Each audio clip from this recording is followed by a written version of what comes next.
나라들도 어마어마한 땅을 가지고 있기 때문에 다른 나라 땅에 대해서 욕심을 내지 않는 거예요.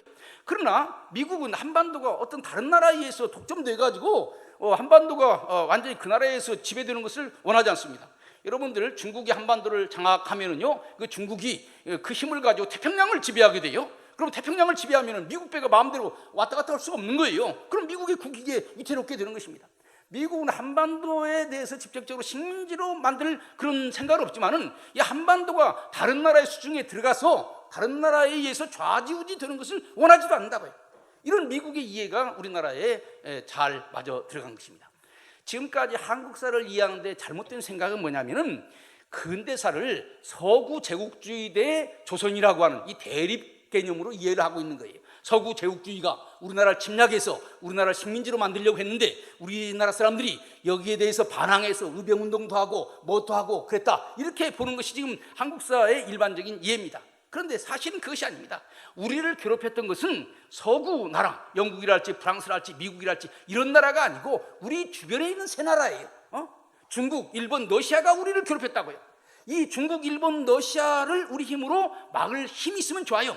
그런데 그런 힘이 없을 때 어떻게 해야 되느냐? 그런 나라들을 견제할 수 있는 다른 나라와 손잡는 길밖에 없는 거예요. 그 다른 나라가 누구냐? 바로 미국이었던 거예요. 사실 영국과 프랑스도 그런 생각을 하고 있었지만은 18세기, 19세기 후반에는요, 영국과 프랑스가 너무 늙었어요. 그래서 국제의 복잡한 문제에 자기들 개입하기를 원하지 않았습니다. 그래서 1887년에 미국의 국무장관하고 영국의 대사하고 프랑스의 대사하고 모여가지고 회의를 했는데 한반도 문제는 미국에게 맡긴다. 우리는 한반도 문제에 대해서 더 이상 관여하지 않겠다. 이런 국제적인 약속을 하게 된 것입니다. 그래서 이 고종이 이걸 알고 무슨 생각을 했느냐? 이제 주변에 있는 세 나라가 우리를 괴롭히는데 여기에서 벗어날 수 있는 길은 미국과 손을 잡고 그런 나라들을 견제할 수밖에 없는 것이다, 이렇게 생각을 한 거예요. 그래서 우리가 1882년에 미국과 손을 잡은 것은 미국을 나쁜 나라로 생각을 하고 손을 잡은 것이 아니라 주변에 있는 여러 나라들로부터 우리나라를 보호하기 위해서 미국과 손을 잡은 거예요. 미국에 대한 인식이 다른 것입니다. 여러분들요, 중국도 그렇고 우리 19세기 후반에 우리 한국 사람들도 그렇고요, 미국을 좋은 나라라고 생각했습니다. 아름다울 미자 미국을 쓰는 것은요, 중국하고 한국밖에 없어요. 그래서 미국에 대한 인상이 좋았던 거예요. 그래서 저는 여러분들에게 얘기하고 싶은 것은 뭐냐면은 한반도는 국제정치적으로 볼 때 이 주변의 삼국이 우리 한반도를 노리고 있다. 여기에서 벗어날 수 있는 길은 이 삼국이 아닌 다른 더 힘센 나라, 그 나라와 손을 잡고 이런 나라들의 침략에서 우리를 보호하는 수밖에 없다. 이런 관점을 머릿속으로 한번 생각을 해보시기를 바랍니다. 그러면은 조미조약이라고 하는 것은 크게 세 입장이 있습니다. 하나는 중국이라고 하는 나라, 그 다음에 또 하나는 미국이라고 하는 나라, 또 하나는 우리나라라고 하는 나라, 이 세 나라가 합해서 조미조약을 맺은 거예요. 사실은 여기에서 주역은요, 중국과 미국입니다. 그 당시에 조선은 중국의 속방이었어요. 그렇기 때문에 중국이 외교권이 있느냐 없느냐 하는 것 가지고 많은 논쟁이 있었다고요. 사실은 조미조약을 1차적으로 맺으려고 하는 주체는요, 중국이었고 미국이었지 우리 조선이 아니었습니다. 조선은 당시 국제정세가 어떻게 돌아가는지를 제대로 알지를 못했어요. 그러면 왜 중국은 미국을 끌어들이려고 했느냐? 여러분들, 중국은요, 한반도를 러시아하고 일본이 노리고 있다고 하는 것을 잘 알고 있어요. 그렇기 때문에 이 러시아와 일본에서 한반도를 보호해야 되는데, 그래야 중국이 조선에 대해서 가지고 있는 종주권, 이것을 계속 유지할 수 있다고요. 그러니까 중국이 조선에 대한 종주권을 유지하려면 러시아의 영역을 배제하고 일본의 영역을 배제해야 자기의 그 권리를 유지할 수 있는데, 중국에 그런 힘이 있느냐? 러시아와 싸워서 이길 힘이 있느냐? 일본과 싸워서 이길 힘이 없는 거예요. 자기 힘으로 안 되니까 다른 세력을 끌어들일 수밖에 없는 거예요. 그것이 뭐냐면 미국인 거예요. 그래서 중국은 미국을 끌어들여가지고 러시아와 일본을 적절하게 견제하려고 했던 것이 조미조약의 출발입니다. 왜냐하면 1876년에 강화도 조약이 맺었죠. 강화도 조약이 맺어가지고 조선에 일본의 영향이 점점 들어오고 있다고요.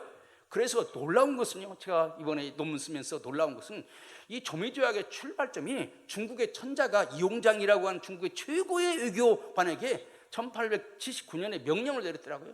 지금 조선이 위태로우니 다른 나라에게 넘어갈 위험이 있으니 빨리 국제적으로 노력을 해가지고 서양의 여러 나라와 손을 잡고 그 조선을 일본이나 러시아에게 넘어가지 않도록 해라라고 하는 비밀 지령을 했고, 그래서 이홍장은 어떻게든지 조선의 서양 세력을 끌어들임으로써 일본과 러시아를 막아보려고 했던 거예요. 그러니까 그 중국도 미국을 나쁘게 생각하지 않았어요. 미국을 끌어들인다고 해서 미국이 한반도를 식민지로 만들 것이라고 생각하지는 않았습니다. 미국을 끌어들이는 것이 자기한테도 유리하다, 이렇게 생각을 한 거죠.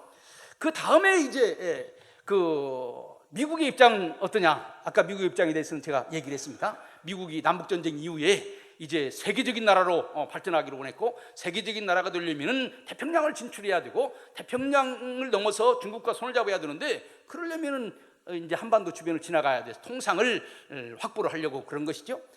그래서 중국의 입장이라고 하는 것은 뭐냐면 한반도에 대한 종주권, 중국이 한반도에 대해서 가지고 있는 종주권을 계속 유지하려고 하는 것이고, 미국은 그 항로를 확보하려고 하는 것이 미국의 가장 중요한 입장이었습니다. 그러면은 이런 상황 가운데서 우리 조선은 어떤 생각을 하고 있었느냐? 조선은요, 중국의 종주권에 대해서 아무런 불만이 없었어요. 그 중화질서라고 하는 것은요, 뭐냐면 우리나라 사람들이 쉽게 얘기하면 우리나라 사람들은요, 모든 것을 이 친족관계라고 설명을 해야 이해가 돼요. 그래서 사실 남의 아버지인데도 친구의 아버지를 아버지라고 그러고, 그 다음에 남인데도 불구하고 뭐 계산해봐가지고 형님 누나 뭐 이런다고요. 그래서 이 사실은 중국과 조선의 관계를요, 뭐라고 생각하냐, 아버지와 아들이라고 생각했어요. 아버지와 아들. 그래서 오랫동안 그렇게 살아왔습니다. 그래서 중국은 아버지의 나라예요, 우리는 아들의 나라예요. 그래서 아버지의 나라에 대해서 우리가 독립한다? 이런 것은 생각을 못 해봤어요.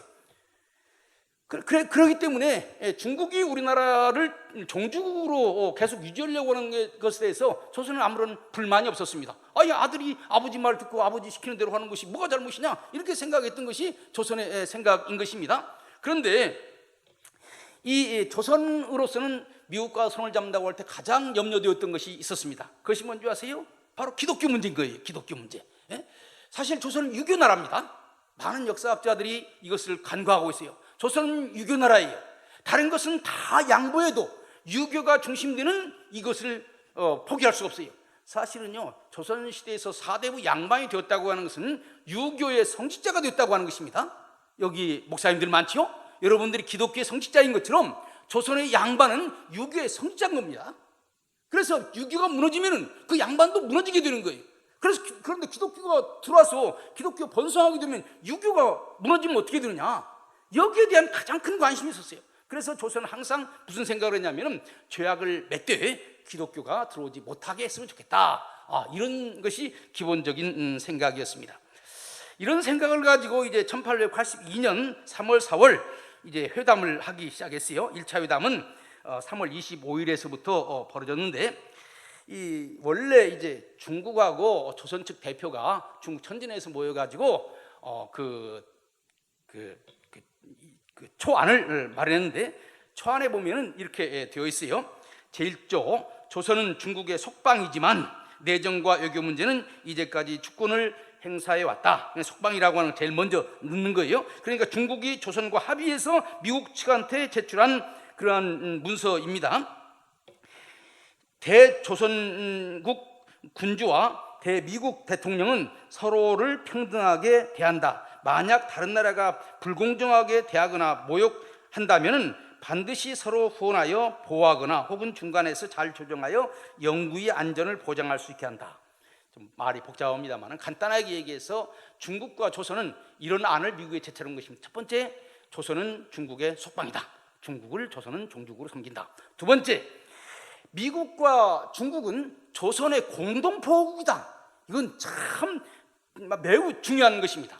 사실 중국이 혼자 러시아나 일본을 막을 수가 없어요. 그렇기 때문에 중국이 뭐라고 생각했냐, 미국을 끌어들여서 조선에 대해서 미국과 중국이 같이 공동보호를 했으면 좋겠다. 이것이 일사보호조약이랑 똑같은 거예요. 그러니까 미국한테 우리랑 같이 조선을 지배하자, 이렇게 얘기한 것과 같은 거죠. 이게 두 번째 조항이고, 세 번째는 거중조정입니다. 거중조정이라고 하는 것은 뭐냐면은 주변의 나라들이 조선을 괴롭힐 때에 미국이 나서서 주변에 있는 나라들을 설득해서 조선이 불이익을 당하지 않도록 한다. 일종의 중재를 해주겠다고 하는 약속입니다.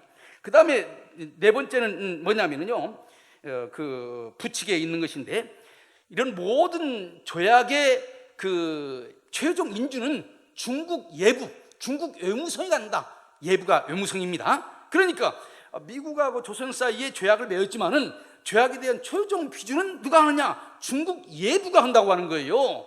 중국 정부가 한다고 하는 거예요. 이런 안을 중국과 조선이 서로 합의해서 미국한테 제출을 한 것입니다.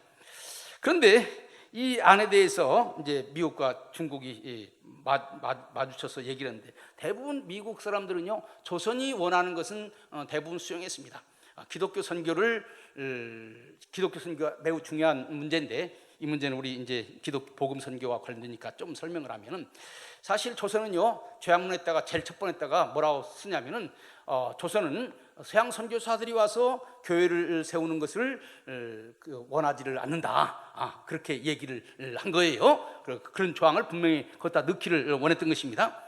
그런데 이것을 중재하는 중국의 이용장이 가만히 보니까, 이 조약문에다가 선교를 금한다 이런 말을 넣게 되면은, 그런 말을 넣게 되면 미국이 그것을 안 받아들일 것 같아. 그래서 이용장이 중재안을 냈습니다. 중재안이 뭐냐면은, 아예 선교에 대해서는 금한다는 말도 허용한다는 말도 빼버리자. 아예 그런 말을 넣지를 말자. 이렇게 중재안을 냈습니다. 그렇게 하면 어떤 일이 벌어지느냐? 조선은 자기 백성들한테 조약문 봐라, 서양 선교사들한테 우리가 선교를 허락하지 않았다. 조약문에 그런 내용이 없지 않느냐? 조선 정부가 제일 염려했던 것은요, 조선의 유교 세력들이 미국이 오면서 기독교 선교를 할 거 아니냐.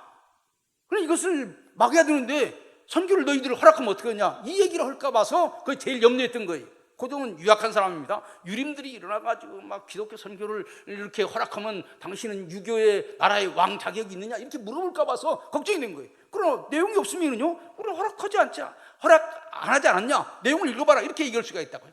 또 미국 쪽에서는 뭐라고 말할 수 있냐면은, 이 선교라고 하는 것이 지금 여기 없다, 그만다는 말도 없다. 그러니까 앞으로 어떻게 하느냐에 따라서 달라질 수 있다. 여러분들, 외교라고 하는 것은 이런 타협의 산물입니다. 그러니까 같은 조항을 두고 양쪽으로 해석할 수 있도록 그렇게 만들어 놓은 거예요. 그래서 서로 타협을 하게 되는 것입니다.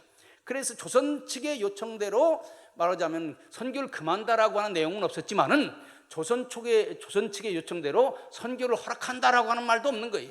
이것이요, 다른 나라와 비교해서 다른 것입니다. 중국이 미국과 맺은 조약에도요, 일본이 미국과 맺은 조약에도요, 선교를 허락한다고 명시적으로 되어 있습니다.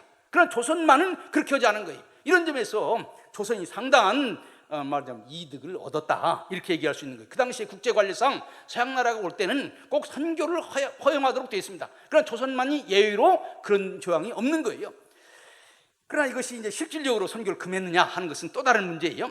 그 다음에 아까 얘기한 것처럼 속방 조항, 이것도 매우 중요한데, 조선은 중국의 속방이다 라고 하는 말, 미국으로서는 받아들일 수 없다. 내가 지금 조선과 조약을 맺는데 조선의 조선과 맺은 모든 조약이 중국에 의해서 일일이 최종적으로 승인을 받아야 된다면 앞으로 우리가 조선과 계약해서 함께 일할 수 없다. 우리는 독립국과 조약을 맺는 것이지 남의 나라의 속방과 계약을 맺을 수 없다. 여러분들 토지 매매 계약을 할 때 주인과 주인이 계약을 맺는 것이지 주인과 머슴이 계약을 맺을 수는 없다고요. 그런데 조선이 가만히 보니까 주인이 아니다. 그럼 우리는 조선과 계약을 맺을 수 없다. 미국이 단호하게 NO 그랬습니다.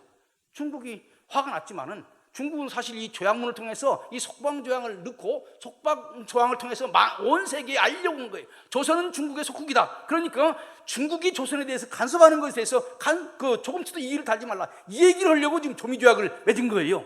그런데 미국이 그것을 할 수 없다 이렇게 얘기를 하니까 중국도 어쩔 수가 없었다고요. 그래서 사실은 조미조약에서 조선이 독립국이라고 하는 것이 보장이 되게 된 것입니다. 그 다음에 공동보호국이라고 하는 말, 미국이 우리는 조선의 땅에 대해서 관심이 없다, 우리가 조선을 보호해서 뭐 하겠느냐, 중국이 그건 너희들이 알아서 하고 우리는 조선의 보호국이 될 그런 마음이 없다. 사실 이때 미국이 조선에 대한 욕심이 있었더만요, 공동보호국으로 하자고 했을 때 그것을 덜컥 받아들이면요, 조선은 미국과 중국의 공동 지배 아래 나라에 들어가게 되는 것입니다. 근데 미국은 조선 문제에 대해서 그렇게 큰 관심이 없었어요.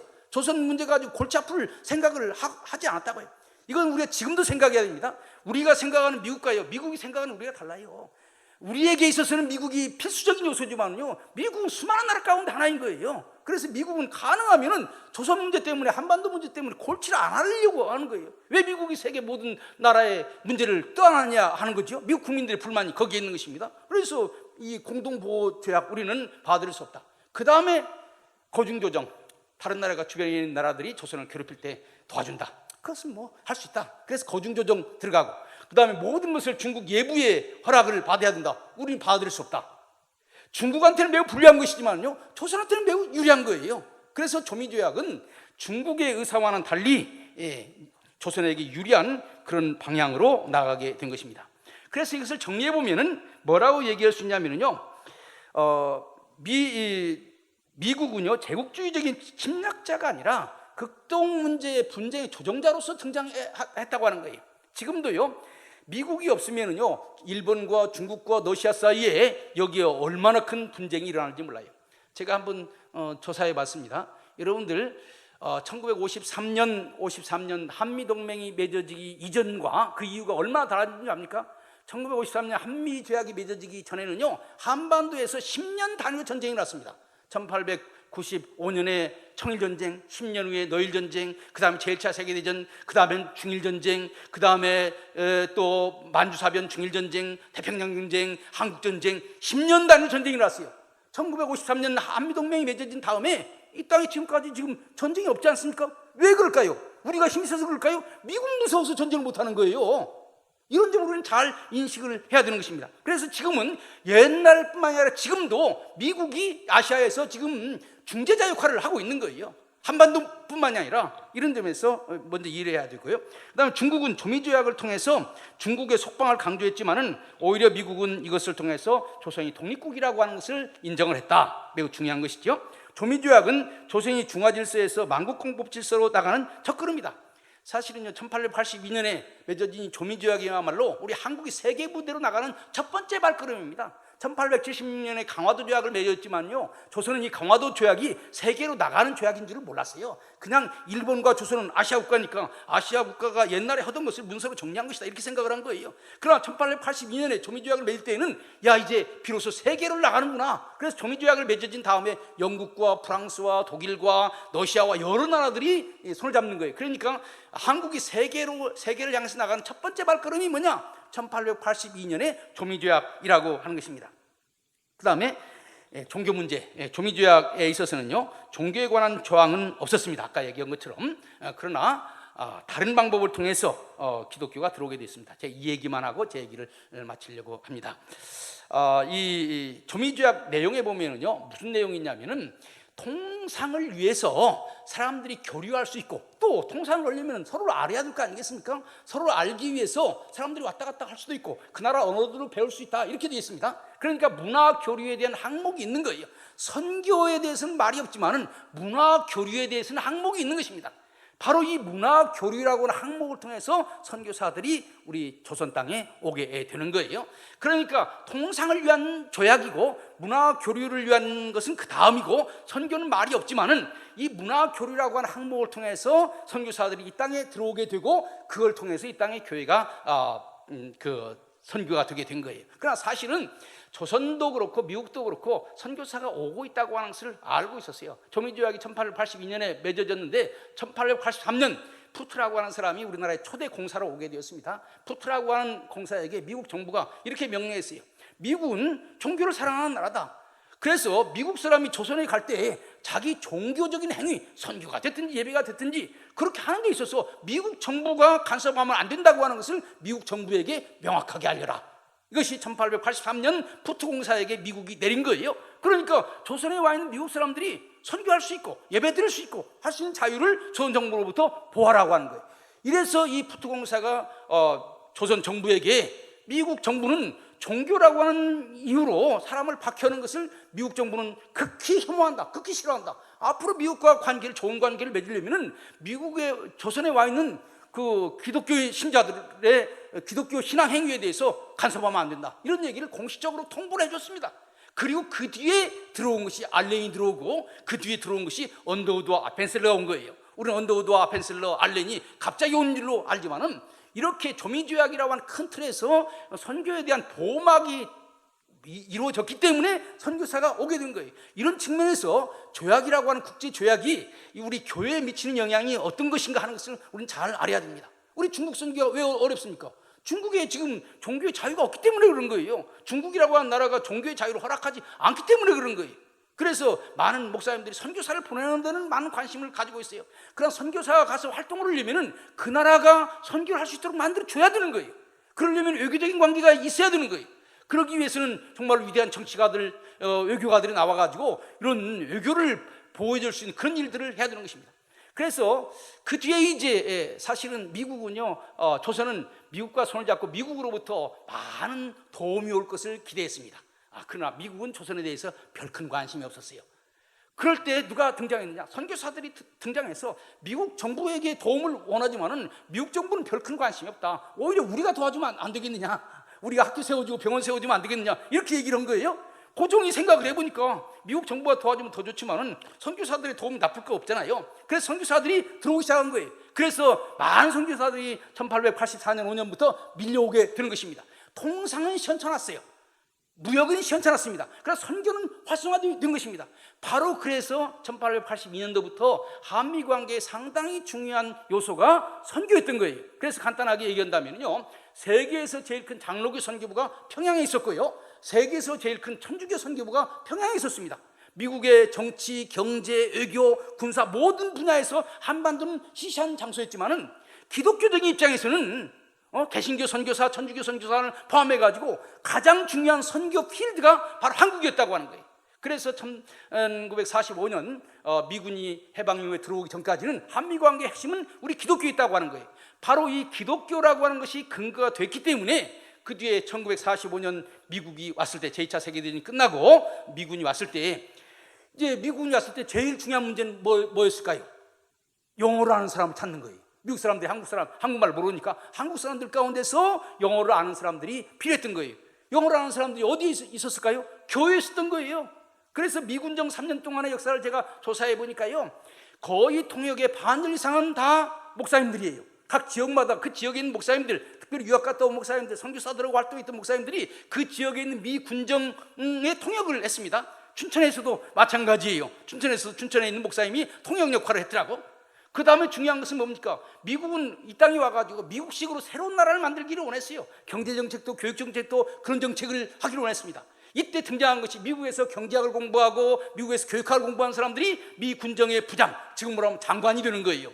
그래서 이제 우리나라를 만들어가는 것입니다.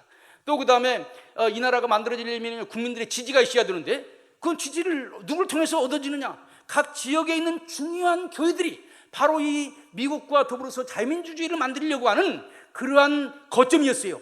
전주 서문교회의 역사에 대해서 제가 쭉 봤는데, 전주 서문교회의 인사들이 도지사도 하고 전주고등학교 교장도 하고 거기에 있는 중요한 인물들이 다 됐어요. 아마 한국 역사에 있어서 해방 공간만큼 기독교인들이 갑자기 부상해서 그 지역에 센터 역할을 한 적도 없을 것입니다. 그래서 심지어 면단위도 보면은요, 과거에는 그 지역에 기독교인들이 별 볼 일 없었는데 갑자기 면장도 되고 군수도 되고 이런 일들이 벌어지게 되는 거예요. 미국은 한국에 있는 기독교인들과 더불어서 이 나라에 민주주의 국가를 만들기를 원했던 것입니다. 그래서 말하자면 한국 기독교가 없었더라면 한미 관계가 제대로 이루어질 수가 없었다. 6.25 때도 마찬가지예요. 미국은 한반도에 대해서 별로 큰 관심이 없었습니다.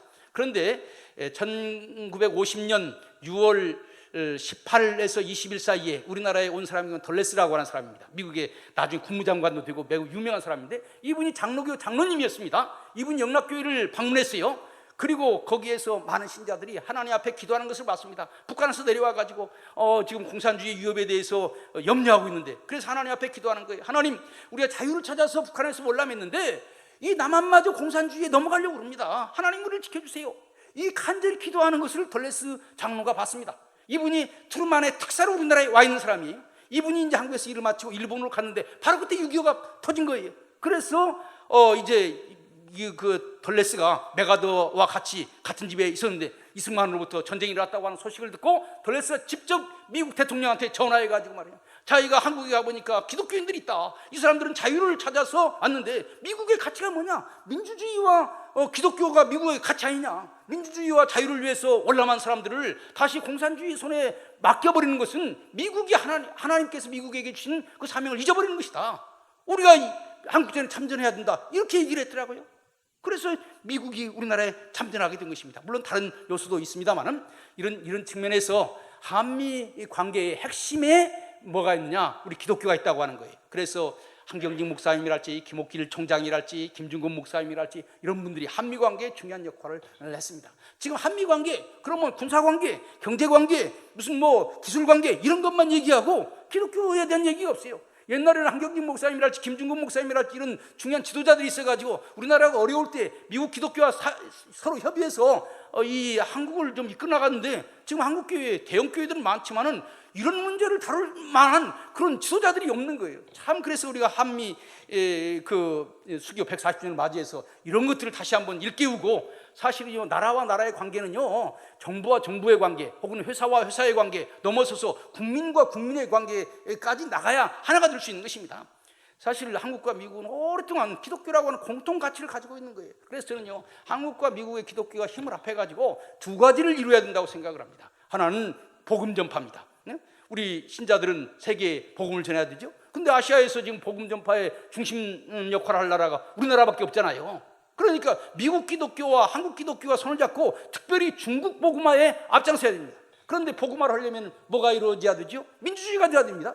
중국이 공산주의 사회의 복음을 전해봤습니다. 그러나 공산주의 사회가 지금 다시 그 기독교를 몰아내고 있잖아요. 지금 중국 선교가 거의 불가능한 상태입니다. 민주주의 사회가 되지 않고서 복음을 전한다고 하는 것은요, 언젠가는 다시금 원점으로 돌아간다고 하는 것을 의미하는 거예요. 그래서 민주주의 사회를 만들어야 되는 거예요. 그래서 미국과 한국의 기독교가 손을 잡고 중국을 민주주의 사회로 만들고 혹은 중국을 복음화해서 아시아를 평화스러운 세계로 만드는 것이 우리가 해야 될 일이 아니냐. 이런 일에 그 중국과 가장 가까운 도시 가운데 하나인 군산이 여러분들 서해안 바라보면서 그냥 바다만 바라보지 말고 하나님께서 우리 기독교인들에게 중국의 복음화와 중국의 민주화 이 두 사명을 주셨는데 이 일을 감당하게 해주세요. 군산에 있는 우리 교회들이 이 일을 감당할 수 있도록 도와주세요. 이렇게 기도한다면은 여러분들의 일들이 하나님께는 영광이고 이 나라에는 복이 되고 한국 교회는 새로운 도약의 계기가 될 수 있으리라고 믿습니다. 이상입니다. 감사합니다.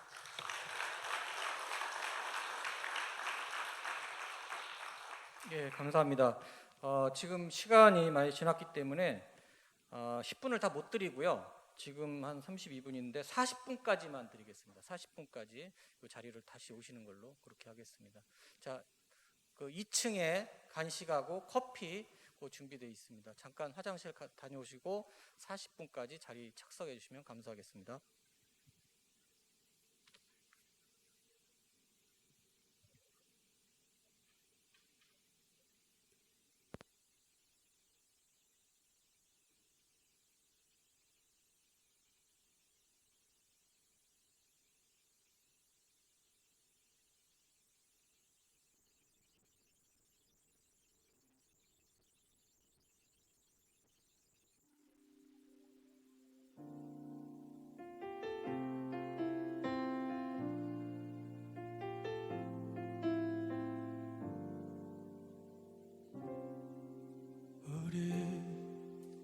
모두 예배하는 자 되어 온전히 영과 진리로 주를 예배하자. 주가 우리와 함께 영원히 함께 하시고 마르지 않는 샘물로 우릴 채우시리. 우리 모두 예배하는 자 되어 온전히 영과 진리로 주를 예배하자. 주가 우리와 함께 영원히 함께 하시고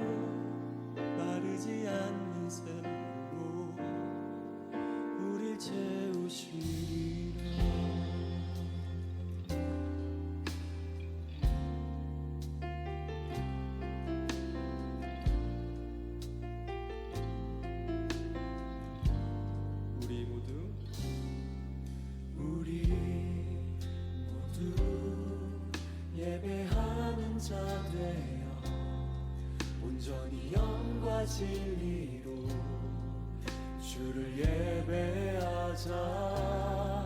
주가 우리와 함께 영원히 함께 하시고 마르지 않는 샘물로 우리 채우시리. 우리 모두 예배하는 자 되어 온전히 영과 진리로 주를 예배하자.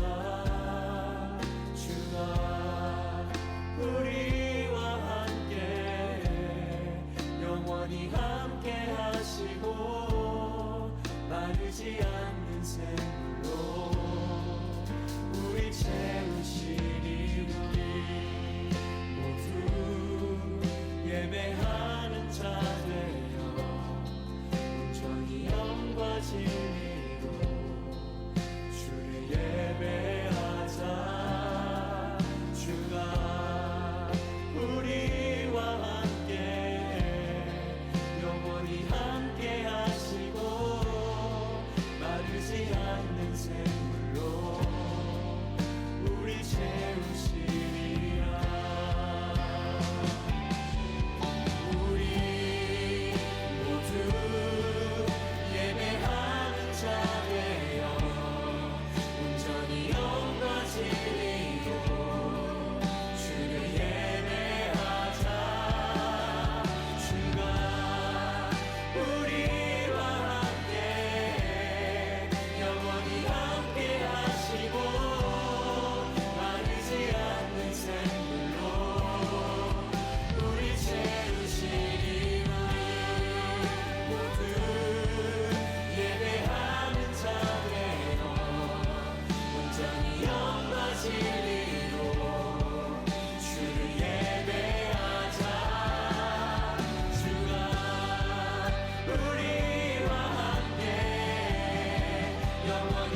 예배하는 자 되어 온전히 영과 진리로 주를 예배하자.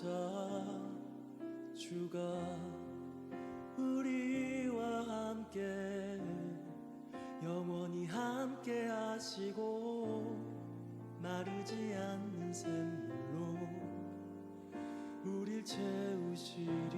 우리 모두 예배하는 자 되어 온전히 영과 진리로 주를 예배하자. 주가 우리와 함께 영원히 함께 하시고 마르지 않는 샘으로 우릴 채우시리라.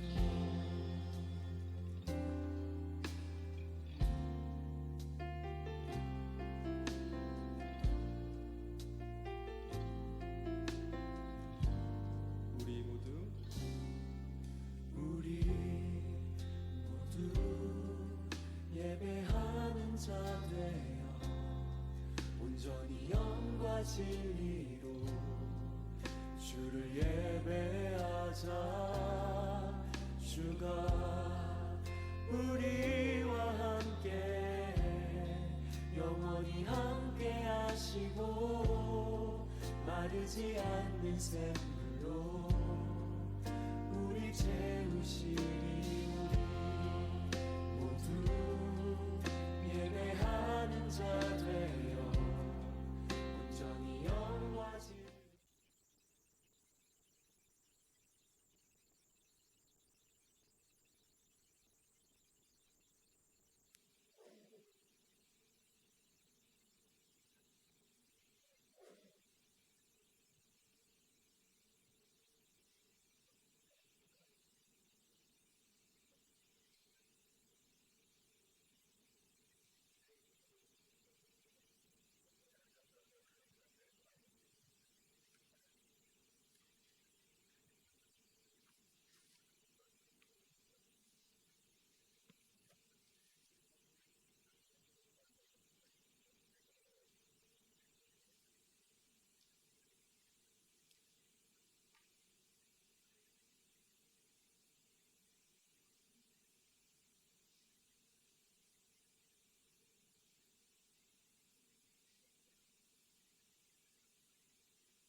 잠시 광고 말씀드리겠습니다. 목사님과 사모님들은 모든 행사가 끝나고 아까 화면에 띄워드렸죠.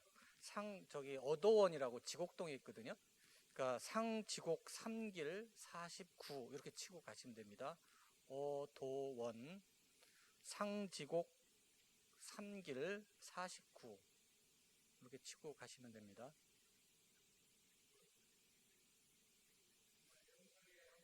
예, 지금 한번 띄워주시겠죠. 2층에 같이 오신 관계자님들도 같이 오시죠. 네.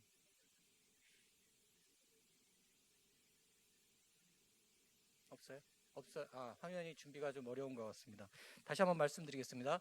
지곡동에 어도원이요. 어도원을 치면 주소가 어떻게 나오냐면 상지곡 3길 49 이렇게 나옵니다. 예, 지금 나오네요. 예. 끝나고 이제 사진 같이 찍으시고 그러고 행사가 종료가 되면 그쪽으로 이동을 하시면 되겠습니다. 다 아시겠죠? 자, 다 오신 줄 알고 2부 강연을 시작하겠습니다. 2부는 그 절대 폭풍의 도래와 통일 주제에 대해서 복음 통일과 영성 대국이라는 제목으로 한미사 사무총장으로 계시는 허문영 박사님께서 발제를 맡아 말씀해 주시겠습니다.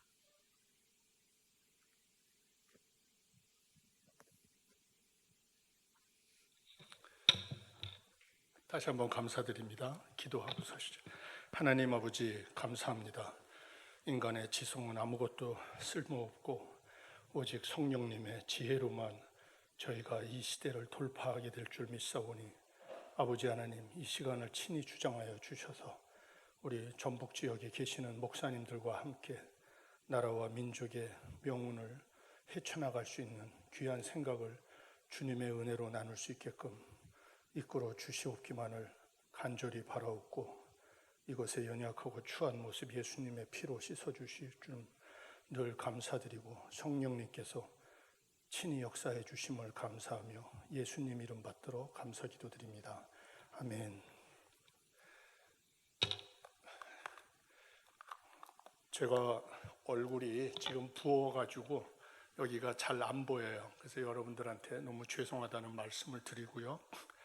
또 어제 군산을 이렇게 방문한 거는 처음인 것 같아요.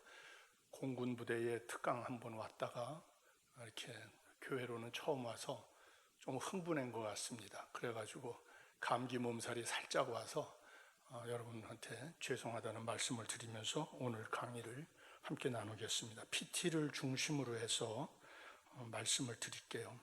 이게 한 3시간은 해야 될 건데 그러면 교회에서 준비된 식사를 못하고 은혜롭게 금식하잖아요. 괜찮으시죠? 사모님들은 괜찮다고 그러시는데 목사님들은 째려보셔서 식사는 해야 될 것 같아요. 그래서 3시간짜리를 달리려니까 조금 빨리 간다는 걸 말씀을 드리고 하여튼 30분까지는 마칠 수 있도록 해보겠습니다. 현실적으로 쉽지 않은데 눈이 안 좋아서 저쪽 뒤가 잘 안 보이는데 보이시나요? 복음통일과 영성대국 보이시죠? 네, 오늘 드리는 말씀은 제가 이게 안 보여서 이렇게 하면서 해야 될 것 같아요. 혹시 마이크가 있으면 주셔도 좋을 것 같아요. 첫 번째는 복음통일이란 무엇인가, 두 번째는 오늘의 세계와 한반도 정세, 세 번째는 복음통일을 위한 감사합니다. 교회의 역할, 이렇게 세 가지를 한번 같이 생각을 해보도록 하겠습니다. 복음통일이란 뭐냐? 한번 회의를 하는데 숭실대학교 교수님 한 분이 저한테 화를 버럭 내더라고요. 허 박사님 그런 말 좀 쓰지 마세요. 그게 뭡니까? 그래서 이제 설명을 했더니 듣고 싶은 마음이 없으세요. 그냥 화를 내시더라고요. 이유는 제가 못 물어봤어요. 여러 가지 또 다른 일이 있어서. 근데 왜 화를 내시는지 모르는데 제가 이 복음통일이라는 말을 쓴 건 이유가 있어요. 왜냐하면 그 보수교회를 다니니까 북한 선교를 강의해달라고 그러더라고요. 제가 강의를 좀 일찍 시작했습니다. 88년쯤부터 했으니까요. 그런데 진보교회를 갔더니 허 박사님 우리 교회는 북한 선교 듣고 싶지 않고요. 평화통일에 대해서 얘기해 주세요. 진보교회와 보수교회가 듣고 싶은 내용이 다르더라고요. 진보교회는 이웃사랑에 좀 초점을 맞춰서 얘기해 주면 안 되나요? 이런 거죠. 보수교회는 하나님 사랑에 좀 더 초점을 맞춰주면 안 되나요? 이런 거겠죠. 근데 어떻게 해야 되죠? 이 둘은 십자가 안에서 같이 봐야 되는 거죠. 북한 선교도 중요하고 평화통일도 중요하죠. 그런데 우리 교회에서는 저도 장로입니다만 평화통일을 주시옵소서 이렇게 기도하는 것보다는 하나님 말씀에 기초한 하나님 뜻에 부합하는 통일을 주시옵소서, 복음 통일을 주시옵소서 이렇게 기도해야 되는 것 아니냐. 평화통일을 하는데 공산주의 통일이 되면 되겠어요? 그건 우리가 원하는 바가 아니죠. 그러면 좀 더 교회에서는 정확하게 하나님 말씀에 부합하고 하나님 뜻에 순종하는 그런 통일을 주시옵소서, 우리가 그런 기도를 좀 하면 좋겠어요. 근데 여전히 교회에서는 평화통일이라고 그래요. 세상과 차별이 안 돼요. 저는 이런 것부터 우리가 좀 바꿔나가 보자 이렇게 말씀을 드립니다. 자, 우리나라가 그러면 통일을 얘기하려면 분단이 어떻게 됐느냐. 45년에 국토가 분단이 됐죠. 이거는 소련이 뒤늦게 8월 6일 날 태평양 전쟁에 참전을 해요. 그래 놓고는 막바로 진격해서 나진하고 이 청진 쪽으로 들어와요. 그러니까 미국이 야 이러다가 코리아를 소련 공산주의한테 뺏기겠다. 그러면 괌에서 들어오는 속도하고 공산군이 소련군이 내려오는 속도를 타협하면 어디가 좋을까? 평양까지는 놓아야지. 근데 평양 소련이 양보하지 않을 것 같으니까 서울은 그러면 반드시 자유민주 질서에 둬야 되겠어 해서 미군이 근 것이 38선이에요. 이것 때문에 많은 사람들은 미군이 분단을 획책했다 그런 뜻이 아니고 무장을 해제하는 일본군 무장 해제를 소련군이 너무 빨리 쳐들어오니까 그걸 막아내기 위해서 방편으로 건 것이다. 이걸 우리가 이해하면 좋고요. 뒤에 이제 그 다음에 48년에 체제 분단이 이루어지는데 우리가 8.15 때 하고 9월 9일 날 평양에 공산 정권이 들어서요. 이것 때문에 많은 사람들이 또 우리 정부를 우리 대한민국의 정통성을 비판하는데 북한은 46년 2월 8일 날 이미 북조선 임시인민위원회가 만들어져요. 이 인민위원회라는 건 정부예요, 북한에서. 그리고 인민의회라고 하는 거는 우리 의회하고 똑같아요. 인민이 붙었던 것뿐이 공통점이지만 위원회 하면은 행정부, 의회 하면은 의회. 이해가 되시죠? 근데 많은 분들이 공부를 깊게 안 하면 인민위원회를 또 인민회의라고 그러고 뭐 의회라고 그러고 막 그러는데 헷갈릴 거 하나 없어요. 그 북한은 임시정부를 46년에 이미 만들었고 47년에 임시짤 띄고 북조선 인민위원회라고 그래요. 그리고 대한민국 정부가 수립될 때까지 기다렸다가 한 달 뒤에 조선민주주의인민공화국을 만드는 거예요. 그러니까 분단은 북한이 먼저 했다는 걸 역사적으로 정확하게 이해할 필요가 있어요. 남침이에요? 북침이에요? 애들 보고 물어봤더니 남침이래요. 아니죠. 북침이래요. 그래서 야 이놈아 북한이 침략했지 왜 우리가 침략했어? 그랬더니 아니 교수님 북침 그러니까 맞잖아요. 북한이 침략했다. 별로 안 웃으시네요. 우리 목사님들은 오늘 아주 그냥 째려보면서 강의를 듣기로 하신 거예요. 사모님들 고맙습니다. 예, 이쪽만 보고 할게요. 예, 학습 태도가 좋은 학생들하고 해야지 뭐.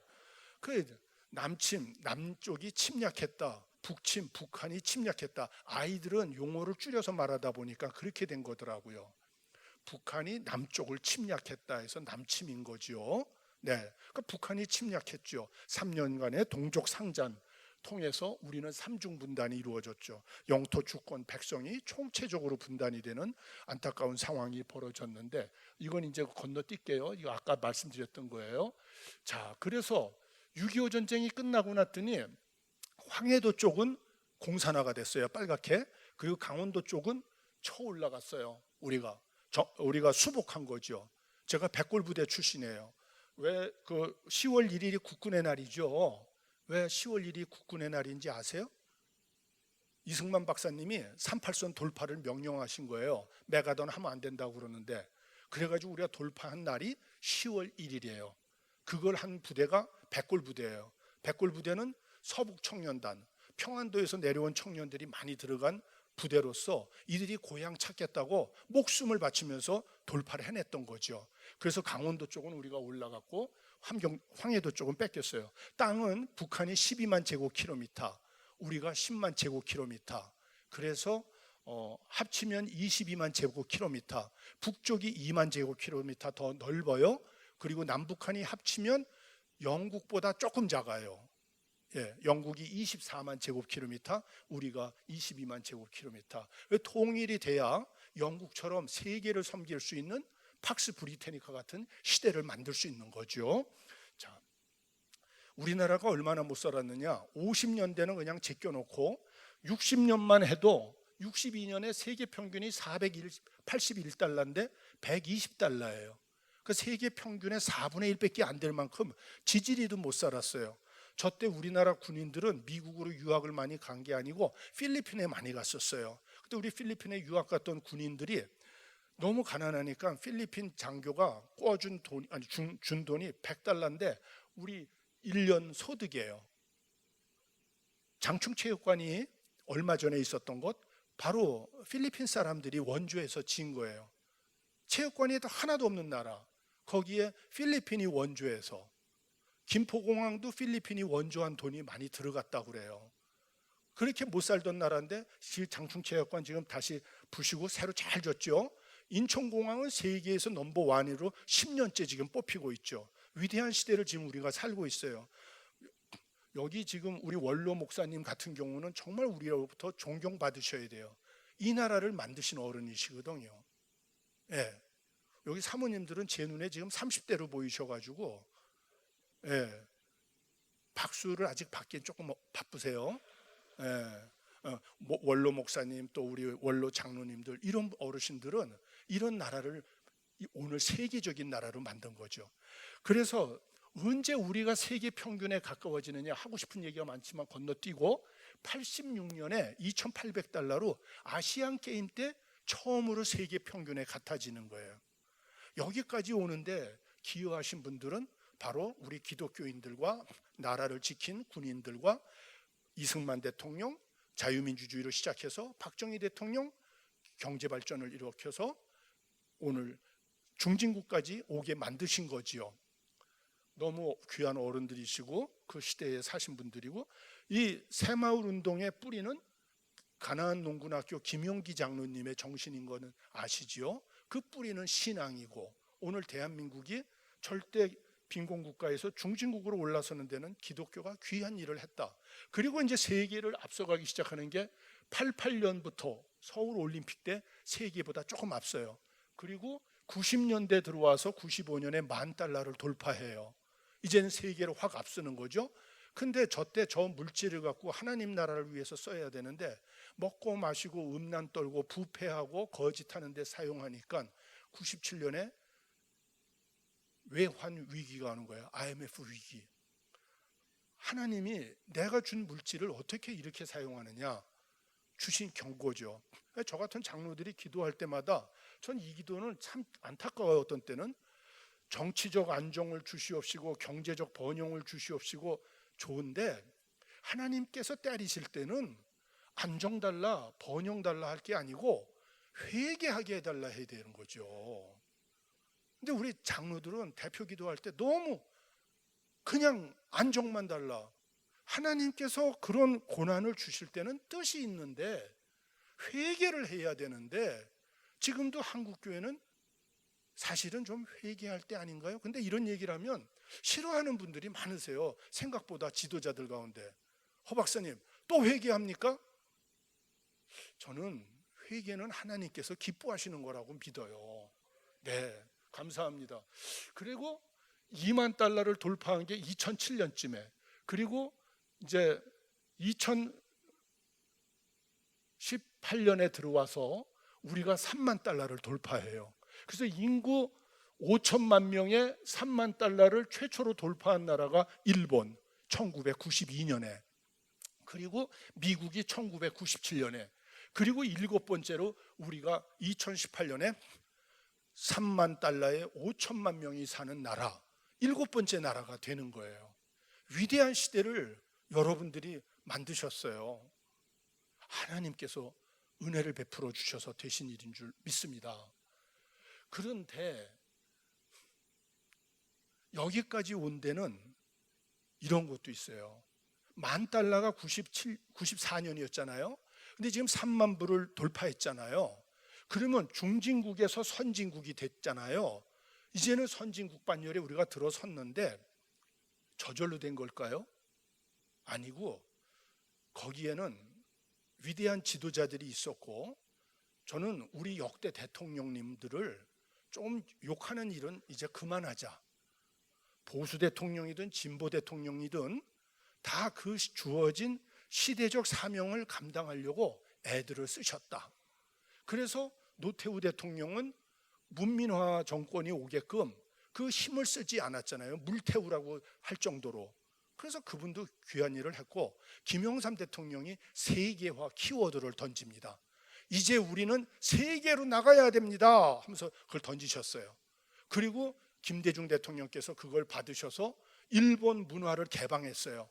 그래서 우리가 오늘 세계 문화 대국으로 갈 수 있는 길을 김대중 대통령께서 열어주신 거예요. 그리고 노무현 대통령께서 처음에는 법률가여서 외국을 나가본 경험이 없어요. 미국 맞짱 뜨면 안 됩니까? 뭐 중국 한번 붙으면 안 됩니까? 맨날 이런 얘기 하셨는데 학습 능력은 탁월한 검정고시 출신이셔서 가시는 곳마다 배우신 거예요. 미국 처음 왔습니다. 땅이 이렇게 넓은 줄 몰랐습니다. 아니 이렇게 발전한 나라인 줄 몰랐습니다. 앞으로 미국하고 잘 지내겠습니다. 중국 갔어요. 중국 이렇게 처음 왔습니다. 사람이 이렇게 많은 줄 몰랐습니다. 이렇게 빨리 발전하는 줄 몰랐습니다. 앞으로 중국하고도 잘 지내겠습니다. 러시아 가셨어요. 러시아, 미국, 중국 땅 넓은데 그거 뭐 3-4배 되는 세계 최대입니다. 러시아하고도 잘 지내겠습니다. 일본 처음 왔습니다. 일본하고도 잘 지내겠습니다. 돌아가시면서 잘 지내시려고 나중에는 잘 하셨어요. FTA도 하셨어요. 많은 그 노무현 대통령을 지지하던 사람들은 반대했어요. 이라크 파병 그거 저는 해야 된다 그래서 청와대 가가지고 그때 제가 통일연구원의 정책실장이어서 많은 사람들이 이라크에 파병하면 안 된다는데 저는 노블레스 오블리제다. 사회에서 존중받는 사람들은 나라들은 그만큼 희생을 하고 섬겨야 된다. 국익만 따지면 안 된다. 이제는 국격도 함께 고려할 대한민국 시대가 되고 있다. 제가 강력하게 주장했는데 뭐 그것 때문은 아니지만 잘 받아서 이라크에 파병도 했죠. 그 뒤로 지금도 해외에 피스키퍼로 우리가 많이 나가서 우리 군인들 청년들이 지금 일을 하고 있죠. 그래서 그 세계화가 쭉쭉 올라가는데 안타깝게도 키워드는 줄어요. 김대중 대통령은 아태, 노무현 대통령은 동북아, 그 다음에 이명박 대통령은 한반도, 또 박근혜 대통령 때 다시 살짝 살아나요. 유라시아 이니셔티브. 그런데 문재인 대통령 때 조금, 그 다음에 지금 윤석열 정부는 철학과 이런 게 좀 없는 것 같지 않아요? 정말 여러분 기도해 주셔야 돼요. 예, 로마서에 있잖아요. 윗분들을 위해서 기도하라고요. 내가 찍지 않았어도 하나님의 뜻이 있으시다고 믿으시고 기도해 주세요. 그러면 하나님께서 선하게 역사하실 거라고 저는 믿습니다. 예, 지금 너무 중요한 시기이기 때문에 우리가 그런 맥락에서 이걸 보자. 그래서 통일을 해야 되는데 김일성이가 한 거에 전쟁으로 통일했어요. 근데 안 됐어요. 우리가 그 당시에 건너뛸게 시간 때문에 안 되겠네요. 그 전쟁으로는 안 되는 건 우리가 역사에서 배워야 됩니다. 자, 국제전이죠. 내년이 휴전협정 70년이에요. 내년 우리 전라도 북도에서 판문점에서 저희가 평화연합 예배를 드릴 건데 함께하는 교회들이 좀 많았으면 좋겠어요. 그리고 박정희 대통령이 1970년에 8.15 경축사에서 대화로 통일을 하자는 얘기를 하셔요. 지금 52년 지났어요. 결론은 통일은 안 됐고 북한의 핵무기 개발로 끝났어요. 그러면 어떻게 해야 됩니까? 윤석열 정부 또다시 대화해야 됩니까? 그러면 안 되는 거예요. 공자님이 천하의 영재와 함께 공부할 때가 행복하다고 그랬는데 이쪽 사모님들은 진짜 탁월하신 것 같아요. 막 다 알아들으세요. 지금 이게 박사과정에서 하는 얘기인데 다 이해가 되시는 건 박사급이라는 거예요. 우리 사모님들 어떤 목사님들인지 행복하시겠어요. 예. 그래서 이제는 또 대화로 가면 안 되고 오직 이제 남은 건 하나님 은혜밖에 없다. 복음 통일로 가야 된다. 십자가로 가야 된다. 특히 순교적 사랑으로 가야 된다. 오늘 아침에 왔는데 우리 김 목사님 아침에 뵀어요. 근데 순교자 협의회 회장님이시더라고요. 6.25 때 23명의 가족이 다 순교하셨대요. 그런 목사님이 어떤 마음으로 복음 통일을 지향하느냐가 굉장히 중요해요. 북한 공산당은 뺨 다 때리겠다. 저놈들 무릎 꿇리겠다. 패권과 정복의 정신으로 난 가겠어. 이런 마음이신지 아니면 예수님처럼 십자가 짊어지고 부모 형제들처럼 순교자 마음으로 내 원수가 줄이거든 먹이고 목마르거든 마시게 하라고 할지 희생당한 어르신 가족들이 어떤 결정을 하느냐에 따라서 한민족의 통일은 평화적으로 복음적으로도 갈 수 있고 전쟁으로 정복적으로 갈 수도 있다. 저는 우리가 잘 생각을 해봐야 된다. 그래서 복음 통일이라는 말을 하려면 저는 통일이라는 단어가 성경에 있느냐 없으면 교회에서는 조심해야 된다. 그건 세상의 논리니까.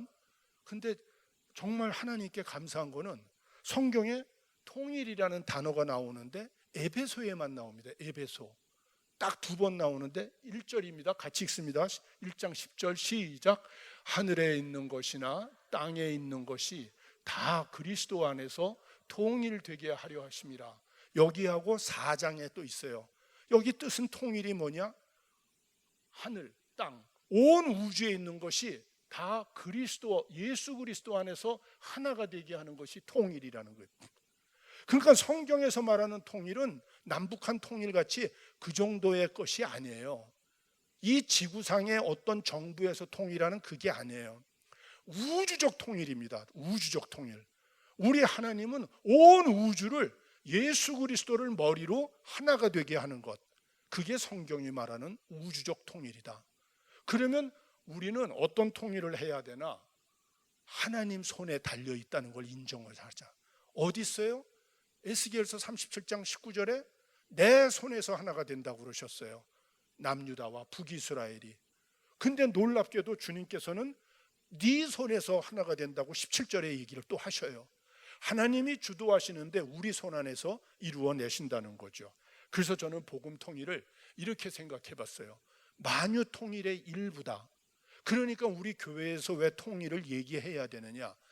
예수 그리스도 안에서 우주가 하나가 되는 것이 성경이 말하는 통일인데, 우리 민족의 통일도 예수 안에서 하나가 되는 통일이 돼야 된다. 예수 안에서 하나가 된다는데 거기 어떻게 좌파가 있을 수 있고 우파가 있을 수 있어요? 교회는 그런데 하는 데가 아니에요. 여호수아 1장 7절에서 9절에 좌로나 우로나 치우치지 말라. 제가 특강을 CCC의 그 리더십들 앞에서 이거를 2010년에 하는데 주님이 갑작스레 제 마음에 감동을 주세요. 지금 특강을 하고 있는데 너는 왜 맨날 좌우만 얘기하니? 내가 말하는 건 총체적인 거야. 예? 지금 특강을 하는데 감동이 오는 거예요. 이게 멀티펑션인 거 아시죠? 컴퓨터 멀티펑션 아시죠? 우리는 지금 얘기하면서 주님하고도 대화할 수 있을까요? 남자들은 잘 못하더라고요. 여자들은 뜨개질하면서 TV 보면서 애가 저 안방에서 뭐 하고 있고 남편이 지금 저쪽 방에서 뭐 하고 있는지 한 5가지 상황을 다 알고 있더라고요.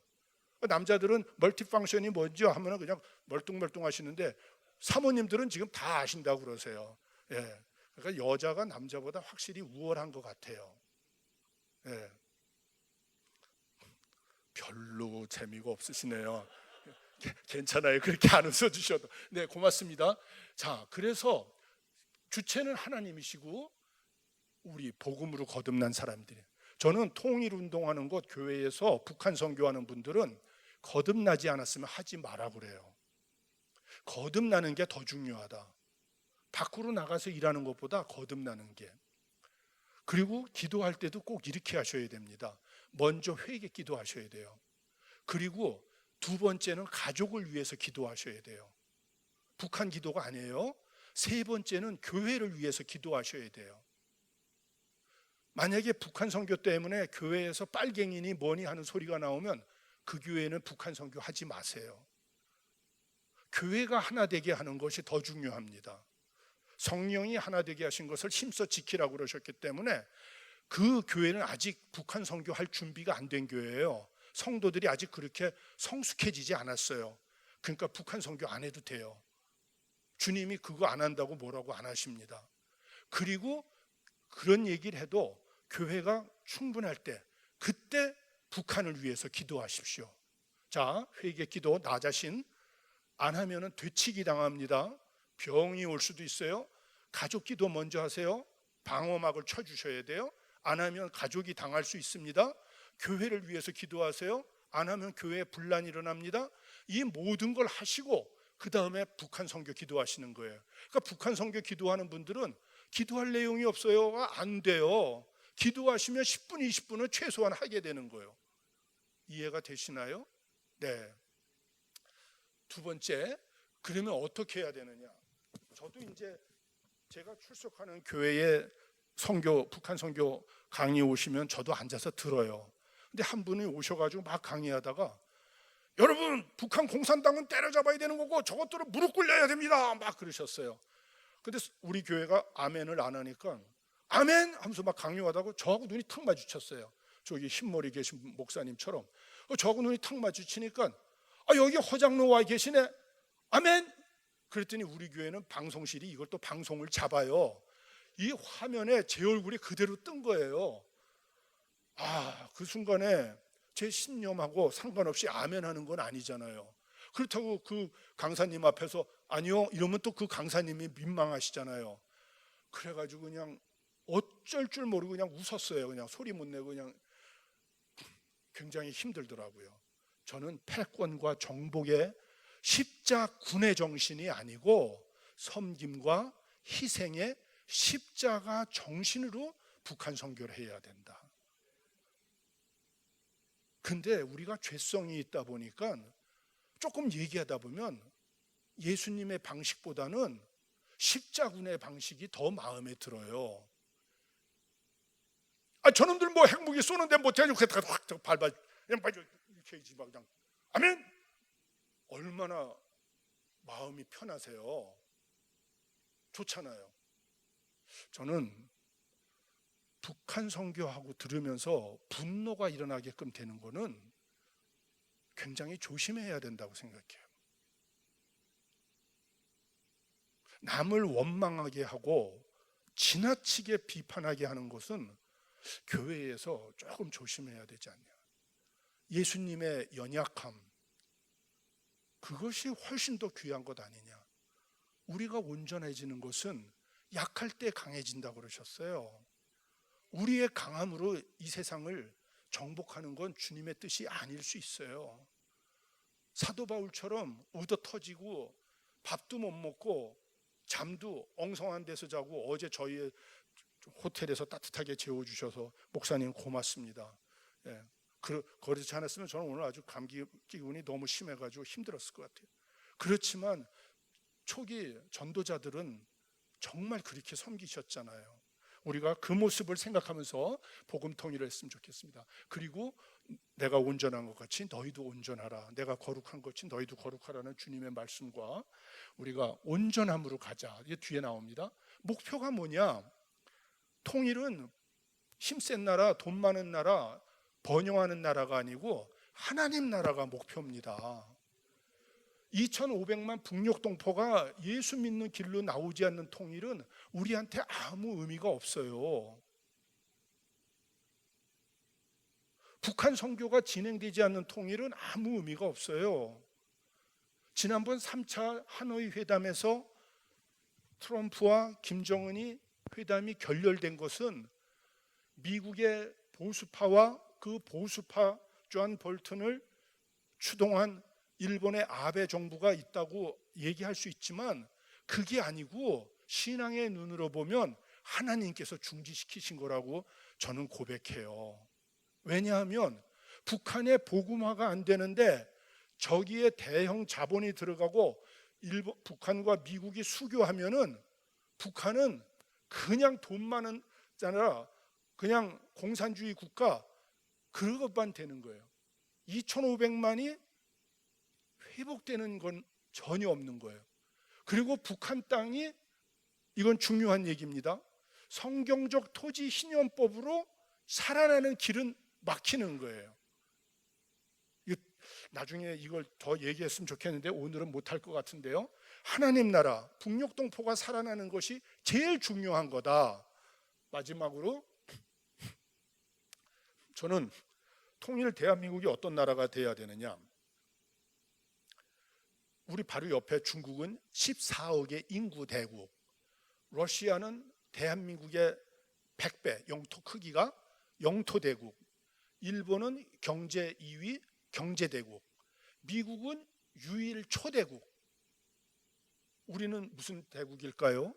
주님께서 94년에 주신 말씀이 예레미야 5장 7절에서 9절에 내가 너희를 배불리 먹였는데 너희들이 하는 짓이라는 건 내 자녀들로 하여금 나를 떠나가게 하고 너희들은 기생집에 허다히 모이며 수말과 같이 이웃집의 아내를 따라 부르짖는도다. 내가 어찌 너희에게 용서하겠으며 내가 어찌 너희에게 복수하지 않겠느냐. 나 여호와의 말이니라. 100불짜리 나라를 3만 불짜리 나라로 주님이 만들어 주셨는데 우리가 그 과정에서 야 아이야, 스카이 명문대학 가는 게 하나님께 영광 돌리는 거야. 주일 성수 안 해도 돼. 할아버지가 한다, 할머니가 한다. 너는 학원 가서 공부 열심히 해라.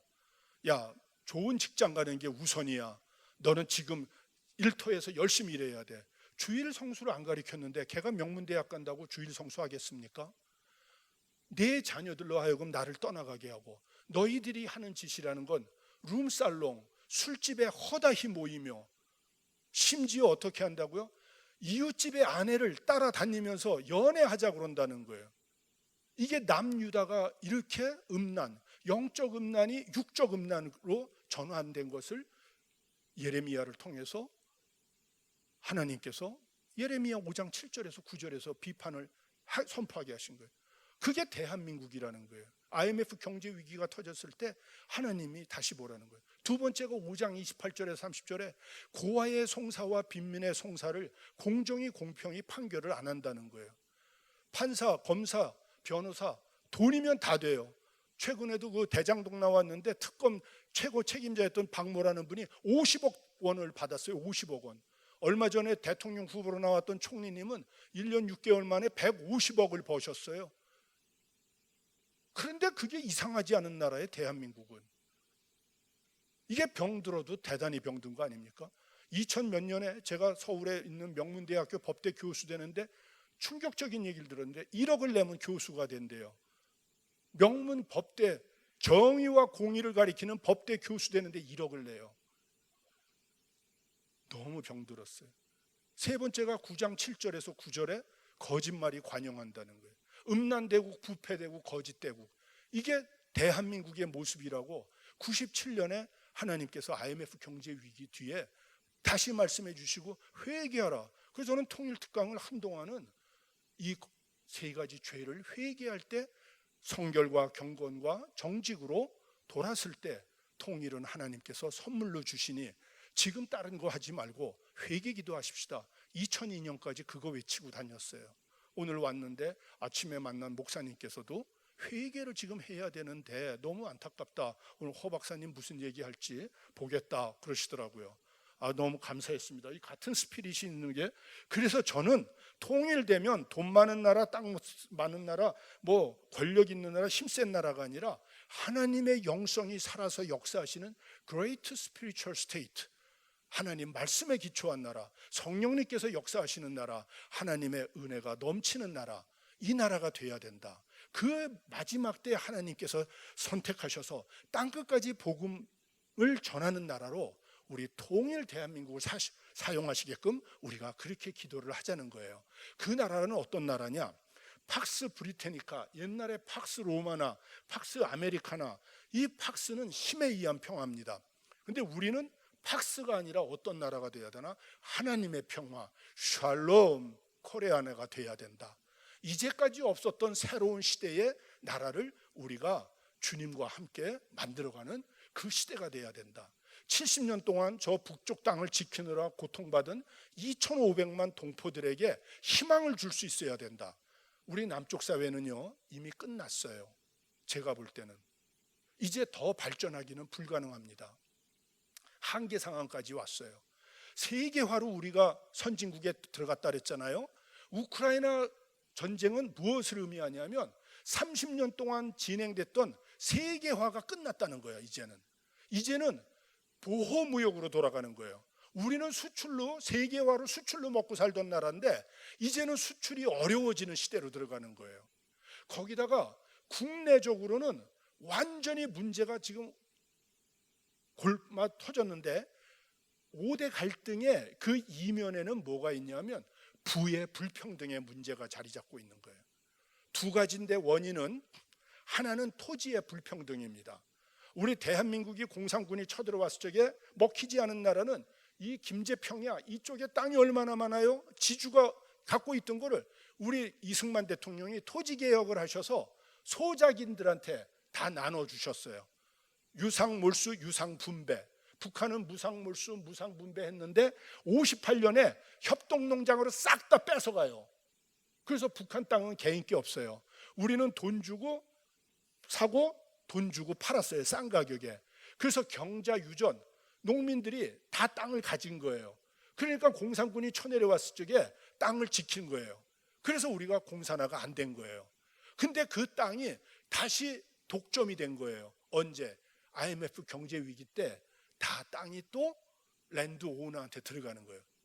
그래서 지금은 토지가 엄청 불평등해요. 제가 2008년에 통일 이후 북한 토지제도 개편 방안 연구라는 걸 해요. 정치학자인데 왜 했느냐? 경제학자 애들은 토지를 몽땅 다 사유재산화해야 된다는 거예요. 저는 그렇게 하면 안 된다는 거예요. 북한 토지는 성경적 토지 희년법으로 만드는 것이 저는 하나님의 뜻이라고 믿는 사람이에요. 무슨 얘기냐면 소유권, 사용권, 매매권이 있는데 남쪽은 다 개인이 갖고 있어요. 북한은 다 국가가 갖고 있어요. 근데 성경에서 말하는 토지 희년법은 소유권은 그 문중이 갖고 있어요. 사용권과 매매권은 개인이 갖고 있어요. 이제 북한 토지는 소유권은 국가가 갖고 사용권과 매매권은 개인에게 논아주게 해야 된다는 거예요. 제 주장은. 이걸 얘기하면 성경을 모르고 기독교 정신을 모르는 사람들은 너 공산주의 하자는 거냐고 반격이 들어올 거예요. 왜냐하면 랜드 오너들은 여러분이 생각하는 것보다 엄청 부가 많습니다. 그들은 돈 투어서 12만 제곱킬로미터의 북한 땅을 자기 거로 하는 게 너무 중요해요. 하나님이 저 땅을 왜 보호하셨을까? 제가 연구한 결론은 1997년에서 2007년까지 땅에서 증가한 토지 자산이 2,000조예요. 2,000조. 그런데 2000년에 대한민국 정부 예산이 100조밖에 안 돼요. 대한민국 정부가 20년 동안 세울 예산이 10년 사이에서 땅에서 떴는데 국가에서 환수한 건 25조밖에 안 돼요. 1975조가 랜드 오너 거가 된 거예요. 뭐 한 5천만 원, 3억 이 정도 하면 목사님들과 사모님들이 그렇게 하면 안 되지 하는데 2,000조 이러니까 이제 상상을 넘었으니까 그게 뭔 얘기인지 지금 이해를 못 하셔요. 대한민국 국가 예산 20년 끝 개인의 호주머니 들어요. 이 불평등은 너무 심각해집니다. 근데 2008년에 금융위기 뒤에 금융자산의 불평등이 또다시 심각해지는 거예요. 그래서 우리나라에 진짜 돈 많은 사람들은 그냥 가만히 있어도 너무 행복한 거예요. 막 들어와. 그런데 퇴직한 사람들은 꼴을 치고 청년들은 일자리 못 찾고 이 청년들이 갈 데가 없는 거예요. 지금 이 문제를 풀려면은 통일 과정에서 북한 토지를 하나님께서 기뻐하시는 방향으로 풀어야 돼요. 그렇게 되면은 우리는 지금 국유지가 23%밖에 안 돼요. 선진국 평균이 30%인데 우리는 쓸 수 있는 땅이 9%밖에 안 돼요. 근데 북한 땅이 통일 대한민국의 국유지가 되면 63%가 국유지로서 전 세계 어느 나라도 따라오지 못하는 생산성이 최고의 나라. 통일 비용 걱정 하나도 안 되는 거예요. 지금 이런 얘기는 안 해요. 왜냐하면 이거 얘기하면 랜드 오너들이 자기가 땅 못 갔잖아요. 돈 많은 사람들은 탐욕스럽거든요. 그러니까 이거를 잘 생각하면서 가셔야 돼요. 저는 이걸로 하나님께 지금 기도를 많이 하고 있습니다. 목사님들도 북한에 김정은이가 회귀하기를 기도해 주세요. 저희 평안국에 김정은이가 있어요. 한자까지 똑같아서 우리는 김정은이를 사랑해요. 하나님의 뜻이 있으실 거예요. 뒤에서 얘기를 좀 더 할게요. 자, PT로 가가지고요. 자, 그래서 통일은 하나님 나라가 한민족 속에. 근데 이게 통일 연구원에서 제가 박사 뽑을 때 통일 문제 박사님 어떻게 생각합니다? 남북한이 풀어야 할 문제래요. 그럼 제가 떨겨뜨려요. 조금 더 공부하세요. 미중일러 주변 사국에 국가 이익이 걸려 있는 국제 문제 이 두 가지를 같이 봐야 돼요. 여기까지는 세상 사람들한테 강의하는 거예요. 제가 이게 최초로 써서 우리나라 통일교육 지침서에는 제 얘기가 들어가 있는데 허문영이가 이런 얘기했다는 건 안 나와요. 왜냐하면 그 국가의 정책으로 반영이 돼서 교과서기 때문에. 근데 저는 이거보다 더 중요한 게 있다는 거예요. 하나님께서 하시는 거라는 거예요. 그러니까 청와대의 외교안보 수석은 국가안보실장은 이렇게 세 차원을 다 볼 수 있는 분이 가야 이 문제가 풀려요. 그렇지 않으면 통일 문제 못 풉니다. 오늘 자 통일하려면 많은 사람들에게 물어봐요. 어떻게 하면 되냐 그랬더니 어떤 사람은 남북교류를 하면 됩니다. 대화하면 됩니다. 그건 안 되는 방식이라니까요. 세 가지가 40년 연구 결론을 오늘 여러분들한테 보고합니다. 첫 번째는 국가가 능력이 있어야 돼요. 국가의 능력이 없으면 절대 안 돼요. 동맹, 한미 동맹 갖고 안 되는 거예요. 우리가 힘이 없으면 미국이 갖다 팔아요. 2번 그랬어요. 테프트 가스란 미략 때 시오도르 루즈벨트 대통령이 일본한테 우리 넘겨준 거예요. 그리고 1950년에 애치슨이 또 우리를 내던진 거예요. 우리가 능력이 있으면 결코 미국이 그렇게 안 해요. 이거를 잘 아셔야 돼요. 힘이 없는 사람이 힘 있는 사람 가까이 가면은 오히려 오해 사요. 너 나한테 뭐 뜯어먹으려고 그러니? 근데 우리가 힘이 있으면 어디 가든지 환영받아요. 그래서 국가도 마찬가지예요. 힘을 키워야 돼요. 우리의 힘은 하나님의 힘인 줄로 믿습니다. 그래서 한국의 힘은 목사님들 때문에, 사모님들 때문에 힘있게 일어날 줄로 믿습니다. 아멘. 목사님, 사모님 가난하다, 나는 어려워요, 개척교회예요. 그러니까 하나님이 얼마나 귀하게 쓰셔요. 이 얘기는 할 얘기가 많지만 안 해요. 개척교회 목사님, 돈 없는 목사님, 사모님 영성이 얼마나 그래서 깊으십니까? 그분들 때문에 대한민국이 사는 거예요. 선교사들 때문에 대한민국이 사는 거예요. 이것도 할 얘기가 많은데 오늘은 간증하는 시간은 아니니까 이건 참 많은 얘기가 있어요. 그리고 주변 사국이 도와줘야 돼요. 국제 환경이 주변 국가가 도와줘야 돼요. 주변 국가하고 싸우면 안 돼요. 노 대통령이 처음에는 막무가내 민족주의자였는데 나중에는 그런 걸 잘 보셨어요. 이거를 잘하신 분이 김대중 대통령이세요. 제가 목포 상고밖에 안 나왔잖아요. 김대중 대통령. 근데 청와대 가서 만나 뵀을 적에 절하고 싶더라고요. 진짜. 야, 저 같은 박사 10명 모아놔도 김 대통령님의 그 탁월한 지혜를 못 이겨내더라고요. 참, 이 주변 사국과 관계를 잘 만드셨죠. 마지막으로 국민이 의지가 있어야 돼요. 아무리 객관적인 능력과 주변국이 도와줘도 국민이 감당을 못하면 못하는 거예요. 아프가니스탄에서 미국이 떠나면서 120조 원어치나 무기를 주고 모든 최고의 걸 줬는데 넉 달도 못 가서 아프가니스탄이 무너졌어요. 탈레반한테. 기억나시죠? 그런데 지금 우크라이나는 3일 만에 붕괴한다고 그랬는데 그 최고 책임자 젤렌스키 대통령이 희극 배우 출신이에요. 5분 만에 끝내라고 막. 근데 이제 할 얘기가 많은데 어떡하지? 10분만 한번, 목사님 5분만 더 쓰면 안 될까요? 우리 간사가 제가 강연을 할 때 시간을 못 지키니까 제가 우리 간사들한테 혼 많이 났습니다. 대표님, 성도 입장에서는요, 좋은 강의가 짧은 강의예요. 대표님은 말이 너무 많아요. 근데 5분만, 지금 목사님한테 허가 받았으니까 미안해. 오 팀장 다시 한번 통제해 주세요. 그 젤렌스키가 희극 배우인데 이런 말을 하는 거예요. 나는 지금까지 국민을 웃겼지만 이제부터는 대통령이 됐기 때문에 국민에게 울음이 오지 않게 하는 대통령이 되게 하겠다. 그리고 떠나라고 미국 대통령이 연락을 했더니 나에게는 탈 것이 필요한 것이 아니라 탄환이 필요하다. 그래가지고 막 떠났다 그러니까 유튜브 방송하면서 아니다, 나 안 떠났다, 키우에 아직 있다. 그러니까 우크라이나 청년들이 13만 명이 입대한 거예요. 이런 대통령이라면 내가 같이 싸운다. 국민의 의지는 지도부의 의지가 중요해요. 뭐 했냐고요? 할로윈 데이 때.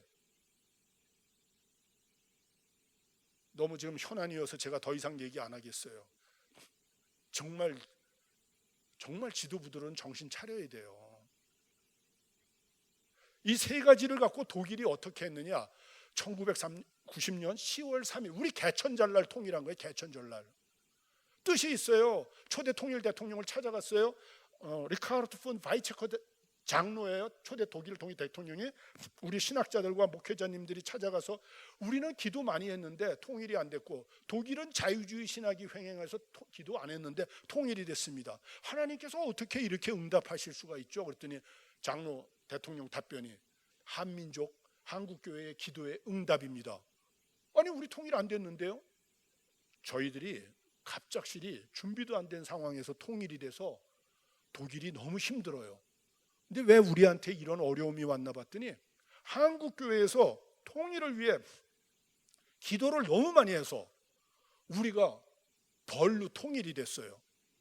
그리고 한국교회는 은혜로 통일이 안 됐어요. 아니 장로님 그 말씀이 이해가 안 돼요. 그랬더니 왜 우리 통일됐나 봤더니 하나님께서 우리 독일을 통일시켜가지고 잘한 것은 한국이 본받고 잘못한 것은 한국이 성경에서 대안을 찾아서 가게끔 우리를 타산지석으로 독일을 통일시켜서 대한민국의 통일을 축복하신 것 같습니다. 아멘. 저는 하나님의 뜻이 맞다고 생각해요. 근데 30년이 지났는데 그럼 우리가 복음 통일을 준비했냐 이거예요. 기도 열심히 했죠. 근데 아직 내용이 준비가 안 돼 있어요. 지금이라도 우리 군산 지역의 목사님들과 저희 한미수교 140주년과 힘을 합쳐서 북한을 바꾸는 일을 했으면 좋겠어요. 제가 12월 달에 미국에 가서 빌리 그레함 재단의 프랭클린 그레함 목사님을 만납니다. 우리 박명수 교수님이 같이 가시는데요. 중요한 제목이기 때문에 밖에는 얘기하시면 큰일 납니다. 목사님들만 아시고 이거 유튜브엔 띄우면 안 됩니다. 이거 유튜브 찍는 거죠. 절대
폴리티크로 동독 주민의 마음을 샀어요.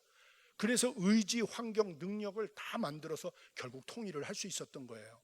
그러면 이 시대를 어떻게 봐야 되느냐. 이게 세계 지도인데 이게 이견만 해도 한 시간 해야 되는데 미국에 가서 회의를 하고 나니까 미국은 무슨 전략을 갖고 있느냐. 바로 이 유라시아 대륙을 집어먹는 나라가 앞으로 세계를 먹는다는 거예요.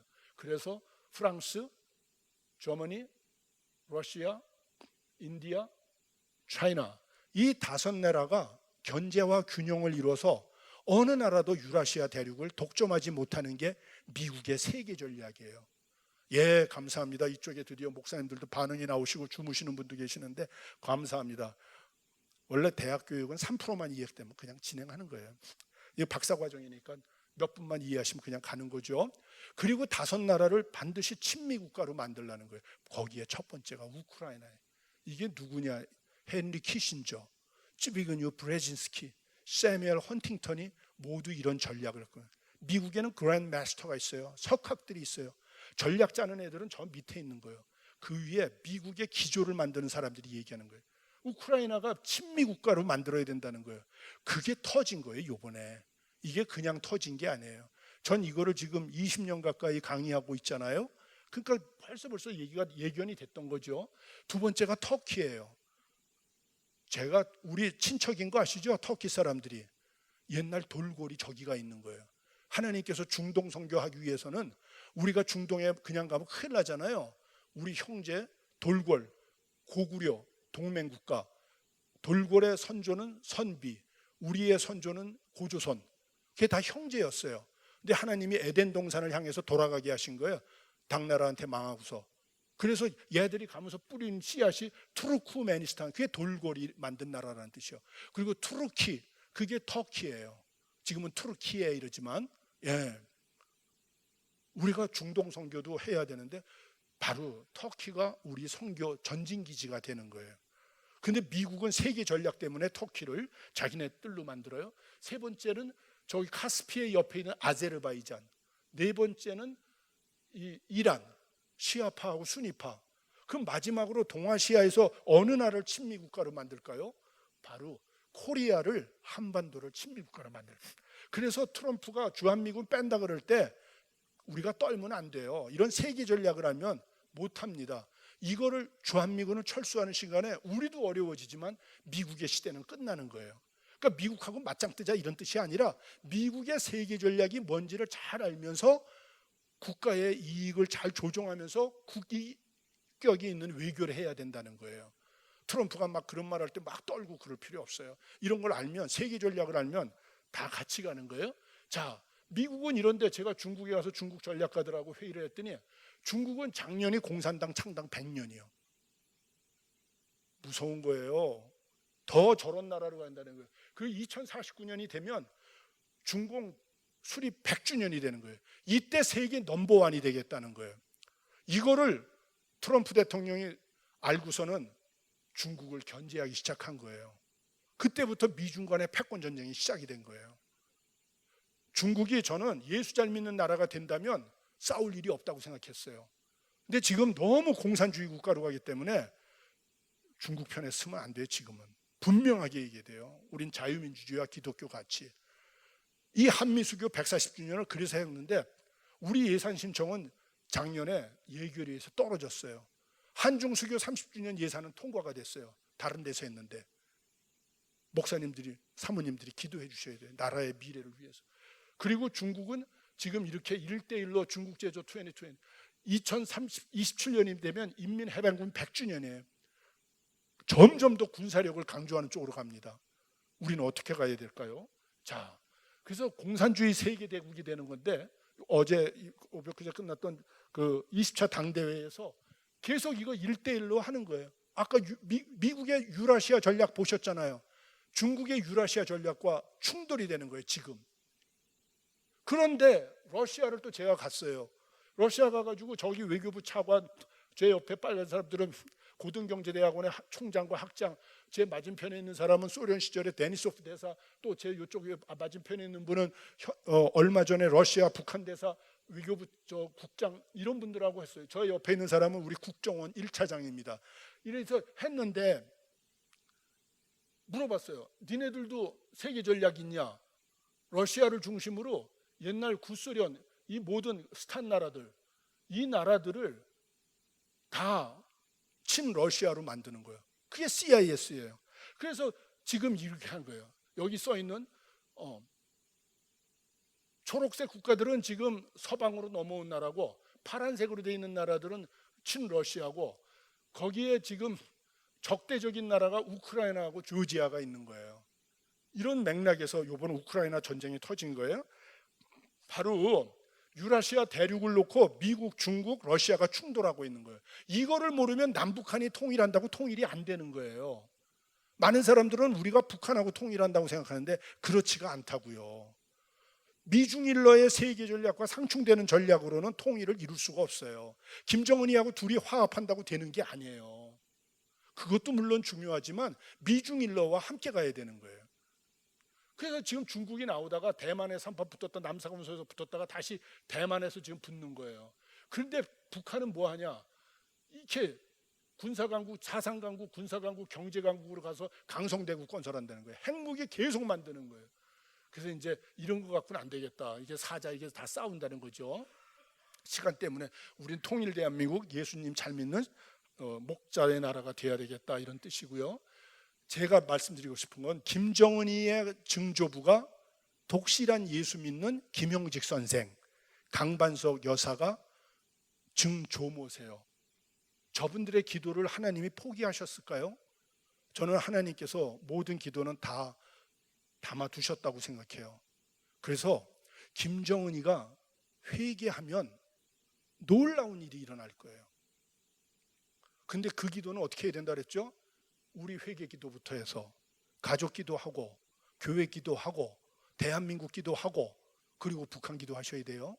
그냥 막바로 김정은 기도하면 안 돼요.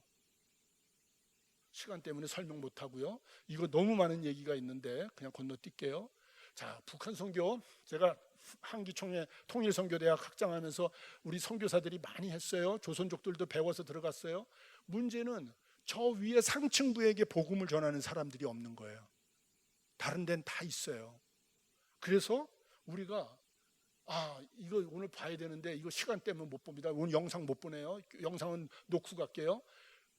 저희가 지금 7년째 이분들을 위해서 기도했는데 세일의 평화기도회 책자 나가다가 받으시면 돼요. 원비어 형제가 2017년에 나왔어요. 그리고 이면수 목사가 2017년에 나왔어요. 저희가 한 끼 릴레이 금식 기도로 지금도 이걸 계속 기도하고 있습니다. 7년째. 여기 김모세 선교사가 저희 평화국이 북한에 파송했던 평양 과기대 교수로서 선교사예요. 1년 뒤에 나오셨어요. 문제는 김종욱, 김국기, 최춘길 선교사님이 못 나오셨어요. 아직도.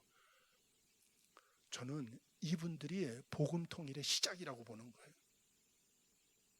우리가 딴 기도할 거 없어요.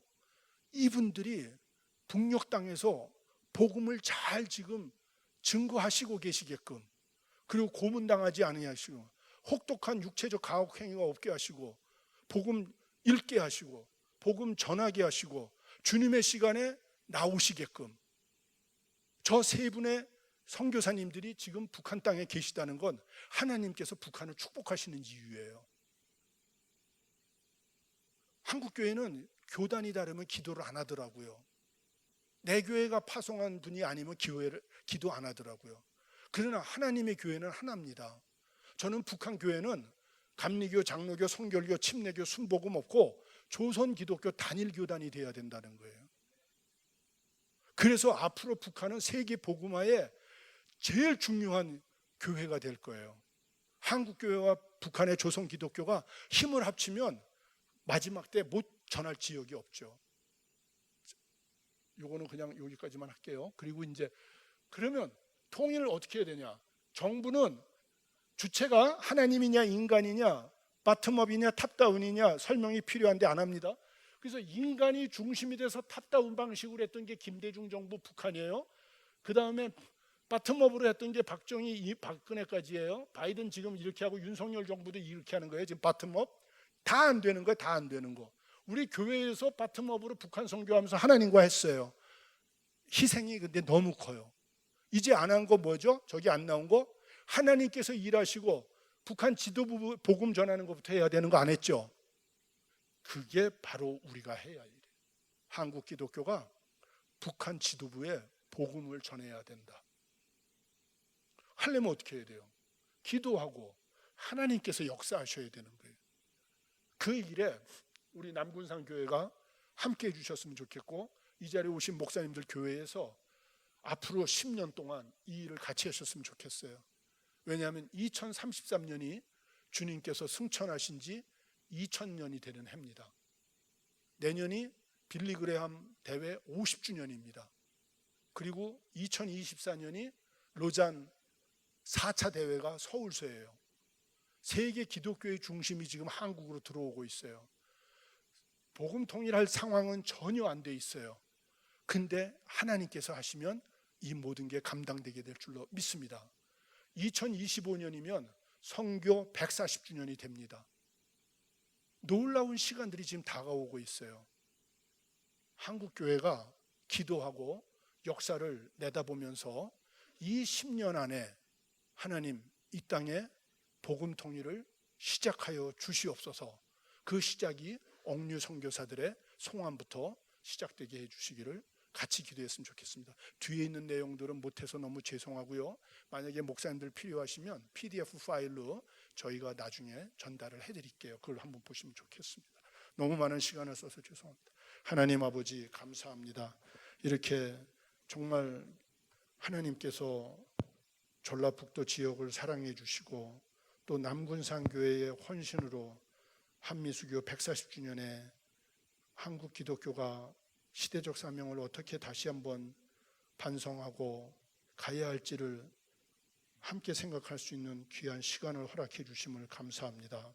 아버지, 안팎으로 나라가 어려운데 우리 목사님들과 사모님들을 통해서 아버지께 기도할 때 하나님 하늘에서 저희를 불쌍히 여겨주시고 응답해 주셔서 한국 기독교가 이 시대의 난관을 돌파하고 땅끝까지 하나님 나라를 힘있게 전거하는 역사를 주님과 함께 이루어갈 수 있게끔 계속해서 자비와 은혜를 베풀어 주실 줄 믿사옵고 존귀하신 예수 그리스도 이름 받들어 간절히 기도드립니다.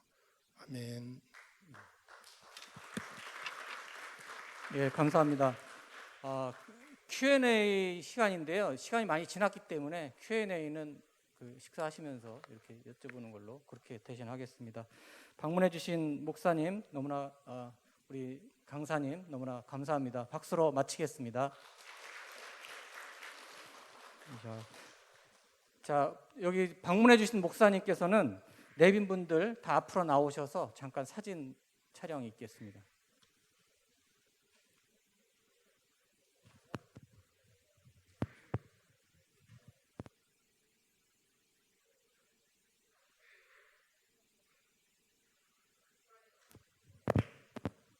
별로 없으니까요. 앞으로 빨리 나오셔서 빨리 찍고 이동을 하겠습니다.